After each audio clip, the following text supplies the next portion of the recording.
At Blackfoot Communications, our mission is to connect people, businesses, and communities, bringing a world-class fiber network to homes, communities, and businesses of all sizes ensures Montanans have access to fast, reliable, and secure internet and phone services. Are you ready for fiber internet?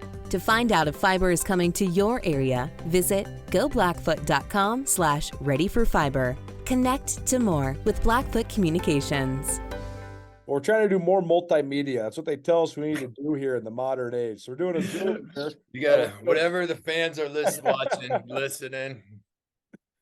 For whatever reason, they like to see us talk. You know, we got in the podcast game early on, but now they like to see us on the video. So thanks for doing this, Al Johnson. I know more and more people, their attention spans aren't very long. That's right. Well, because they want to see how pretty us offensive linemen are. That's what it. I know. There's a reason why we chose radio and offensive line. People don't realize that. Totally. Well, first of all, I want to ask you. You got your helmet up behind you. You got the old school Dallas Cowboys. It's been a little roller coaster for the Cowboys here these last couple of weeks. Do you still follow it, or is it harder now that you're coaching college ball? It definitely is a lot harder. But I grew up a Packers fan, so that's kind of a weird internal deal. Totally. Growing up a Packers fan, getting drafted by Dallas, but also two of my really good former Badgers played center for the Cowboys. Right now it's Tyler Biadasz. And so I still follow that, and I still talk to Tyler quite a bit. And every time I recruit the Dallas area, right, and I have for a long time. And so I always try to see him and have dinner with him when I'm down there. And so I stay connected that way as well. What'd you think of the win on Monday night? Well, I didn't get to watch much of it, but it was good to see him bounce back after that throttling by the 49ers that did not sound like it went real well for them. Yeah, no, they had to have it after getting beat down like that by San Fran. You got to get back on the horse. Well, let's talk about this game this weekend. First of all, I mean, there's just so much hype around it. It's national television. You know, you got that ESPN2. It's under the lights. It's number 2 versus number 3. So, I mean, what do you and your guys just think of this opportunity? Well, I think our guys, at least on the surface, at least what they're saying to us, you know, sometimes in the locker room, sometimes at home, you don't always know exactly what they're hearing from outside noise. But we're trying to send a message, especially in the O-line room, that this is a really good team, that this is a team that has won a lot of football games. They have a lot of pride, and they're at home. And they know, just like we know, for the most part, right now, we're getting everyone's best. Our O-line is playing really good football. And every week, the defensive coordinators, and we got some really smart ones in this league, we're getting looks that we haven't seen on film. It's making us a smarter, a better offensive line. But on the same hand, they're add some stress into that. Like, what are we going to get this week? How are we going to block this? So I think the overall hype-wise, I think right now, being that is Wednesday, we just got done with practice. They're still pretty locked into all of that.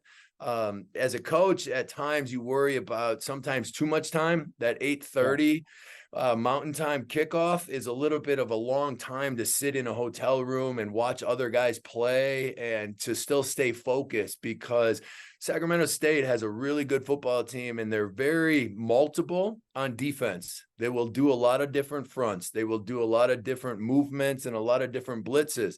And so we really have to be on our game, and we have to really communicate, and we have to play eyes up, and we have to play fast. Like, they give us a challenge very uniquely, because we haven't seen many defenses so far this year give us the multitude of looks and fronts and blitzes that we will see on Saturday night. Well, that's an interesting combination of challenges, right? Because not only do they give you a bunch of fronts and blitzes, but also they're very fast defensively as well. So, I mean, what do you think of that part of the matchup? Yeah, that just adds to it. And sometimes, you know, we think we give other teams a difficulty, but we also have it on ourselves. And so that means how well. And, you know, there's times on the scout team I'm yelling at those guys because we're trying to get the look. And it's hard for our guys sometimes to get the exact same look and practice it. And you can only do so much when you're watching film and doing in walkthroughs. You hope you did your best as a coach to get them ready to play for the speed of the game and the looks and how they're going to take on the blocks. But some of it is, and when you get to Saturday, you got to be able to adjust, and we got to be able to play fast. And so I think we've had so far a really good week, but we got few more days where we really got to lock in and be ready for some of these things that we just haven't faced. And as we all know, from the time the huddle breaks and the time we snap the ball, that's not a lot of time to think. And so you got to be on top of your game. And these guys really do make it difficult. And they do, like you said, they have a fast defense. They've been in that system for a long time, and they really know it. When you watch that film, you don't see many guys from their defensive unit that is out of position. Nothing can stop me. I'm all the way up. All the way up. I'm all the way up. I'm all the way up. Nothing can stop me. I'm all the way up. Shorty, what you want? Shorty, what you need? My niggas run game. We ain't never leave. Counting up this money. We ain't never sleeping. You got V12s. I got 12 Vs. Got bottles. Got weed. Got Molly. I'm all the way up. Shorty, what you want? I got what you need. Shorty, what you want? I got what you need. You mentioned just the coordinators in this league, the defenses. This is your first year in the league. What is, as a guy played in the Big Ten, worked in the Big Ten, what do you think of just the Big Sky so far? Yeah, it's unique in the sense that it's really good football. And the one thing I would say that maybe is different than some of the other leagues is from week to week, you will see multiple different looks. They have a wide array within their athletes. And I will say that, in general, they do a really good job of trying to put the players they have in good positions.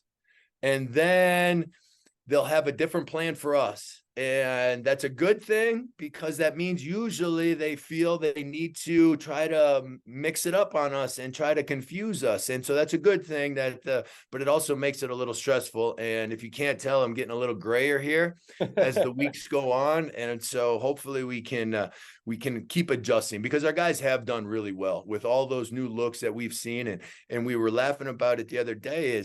We have now played 6 games. And at some point in every one of those games, including South Dakota State, we've seen a front that we haven't seen on film to that point, or a blitz that they put in for that week. And so we know it's coming. We might not know what it is or when it's going to happen. But back to your original question, there is a lot of unique looks in this league, and coaches do a really good job, I think, in this overall, putting their players in a position to be successful on game day. And it makes it tough on both sides. It really makes for good, exciting football, and a little bit stressful on the coach's side. Also an interesting challenge for you, because you're taking over for Brian Armstrong, who was there for a really long time and a really well-liked guy, but it seems like it's gone really well. So I mean, what's it been like just with your unit and your guys just kind of getting used to you and you getting used to them? Yeah, knock on wood, it has been going pretty well. We got to keep it that way. It's helped that we've stayed healthy. But really, that started in January. Yeah. I think I didn't want to come in and say, well, this is how I've done things. This is how we're going to do things. They won a lot of football games. They run for a lot of yards. They did a lot of really great things under Coach Armstrong and this head coach and Coach Vegan and Coach Housewright. They've done a lot of great things. So really, I came in and I wanted to get to learn their names, learn where they're from, get to know them, let them know me, and then not so much want to change things, but how can I add value and how can I help them? And while helping them, obviously that's going to help the group and help the team. And that's really what I tried to focus on. And as I learned the offense and learn them and learn their personalities, because when you have a room of about 18 guys from freshmen to seniors, we have a lot of different learning styles, a lot of different athletic styles, strength styles, and trying to put them in a position to be successful where they can just keep feeling that, every day they have something to work on. Every day we have a way, but still upholding the core values that were already here and were already instilled. And I've said it multiple times now, Coach Armstrong did a great job recruiting. Like, this is a very talented O-line. And they are playing fast and they're playing physical and they're doing a great job. And we just got to hopefully keep this rolling come Saturday and then beyond. Offensive linemen, anybody that played offensive line, like the offensive line brotherhood is such a wonderful thing to be a part of. What's kept you in it, though? I mean, this is you've lived a life of football, coaching and playing and all this now. So, I mean, what part about being an offensive lineman and being a part of this do you love? Yeah, I think I'm a little bit unique. When I retired from the NFL, I actually owned a radio station. Wow. And so I owned a radio station in Green Bay, in Sturgeon Bay, Wisconsin, just north of Green Bay, where I grew up, for about 5 years. and I just didn't like it. Like it wasn't bad by any means, but I think at some point when you transition from football, when I was 31 at the time. So I literally did football from Pee Wee all the way to 31. And then you get to be about 35 and you kind of, you're like, what do I want to do with the rest of my life? My life was all football. And so, well, I ended up going back to football. And so at the end of the day, I think you have to find something that you love and something that you really enjoy. And my coaching career has taken me all over the place in many different roles, from coordinator to head coach at D2 to GA and doing all the other stuff. But O-line is truly my passion. Like, you have to have a passion for it. And for me, it's not, I really try to not make them me. I'm not trying to make them who I was. How can I take what I know or what I've been coached to do, but yet fit it to how they're best suited? And we try to not coach all O-linemen the same, because kind of like back what we were talking about, athleticism is different, height is different, weight is different, strength is different. So you try to just give the little details that can help them constantly improve. But yes, O-line, I believe this. Up front, that is where a lot of games are won and lost. And even at the NFL level, at every level of football, but I think even more so, I think at the Big Sky, when you look at teams that dominate up front and can make a team one-dimensional, whether they're trying to stop the run or they're running the ball, whatever it is, it really does make a huge difference in the game when it comes fourth quarter. Especially now, I watched a lot of film. Not to cut you off, but they keep warning me that we're going to have a whole lot of snow coming. And when we got a whole lot of snow coming, you better be able to run the ball or at least be physical up front. The numbers are mind-bending in terms of the yards per carry. I mean, it's completely sort of redefining what I thought is elite, right? I mean, 6 yards per carry is as good as you can do, and you guys are rushing for 8.5, 9 yards a carry these last 6-7 weeks. So I mean, how do you put this in perspective? How you guys are able to do this?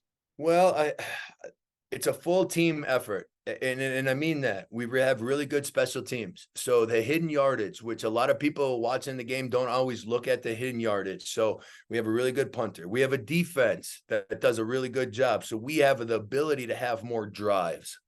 Then we also have wide receivers who take pride in being physical downfield. And that really is a huge part of it now. And then you have tight ends who are very, very talented, run and pass. And then you have an O-line who is very fast and physical and athletic. And then on top of it, we all know we have 2 quarterbacks right now who are not afraid to pull the ball and run. And they do a great job of helping our offense and our offensive line and our running backs to make sure when they load the box that they better account for the quarterback. And if they don't, Sean was a great example on Saturday, taking it for 60-some yards when the defense squeezed and played our running backs. And so I think it really comes down to that. But at the core value for all of those 6 points is we have a bunch of guys who are playing really fast and really physical football right now. And they know the system and they understand the system, and everybody's doing their job. And that really is a huge part of this deal. Do you have a DUI or misdemeanor conviction? If so, don't let your past hold you back. Hi, I'm attorney Dave Maldonado, and you may be eligible to have your record cleared today. Visit BigSkyDefender.com to see how. Well, last thing for you then, I mean, just this opportunity on Saturday night, it's big time, national TV and all of that, but, just the next in a great challenge of Big Sky Conference game. So what are the keys for you guys on Saturday night? Yeah, I think, obviously I can't speak for the whole team but for up front, it's going to be handling that multitude of looks that we're going to see. And I've talked to them all week, and trying to practice that speed, like we talked about earlier, sometimes is a little bit difficult, but understanding where our landmarks need to be, where our eyes need to be, because they're not going to just let us line up and tee off on them, because that's just not who they are. They're going to be moving. They're going to be stunting. Linebackers are going to be hitting different gaps all the time. They won't. And this is a unique thing. There's not many times when you watch all their games on defense that they make the same defensive call twice in a row.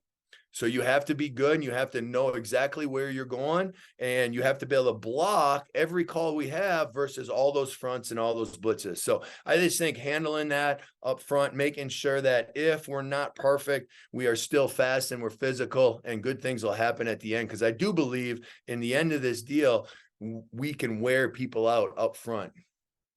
Absolutely. Coach, appreciate the time, man, and the best of luck on Saturday.